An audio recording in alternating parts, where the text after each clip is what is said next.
back here on Andy's Bentley, we're working on getting the engine oil fill out of our way to get the valve cover out the rest of the way. And we've moved the alternator, and of course, what cracks me up is it's a Delco Remy. So nice Chevy alternator you got in your Bentley, because you know that's why Bentleys are so expensive.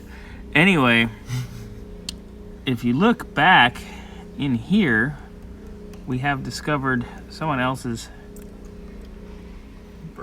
bird poop yucky work on the water pump. I like how they just went to silicone land instead of trying to do it right.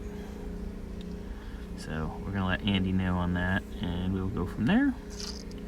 But we are close to pulling this valve cover. We only had about an hour to work on this today, so we got it down to about here. Also, we have the new reservoir on the way. Not new, it's used, because they don't make any new ones. And that was not cheap, but of course this one is cracked, like they all seem to do. British plastic. And that's where we're at.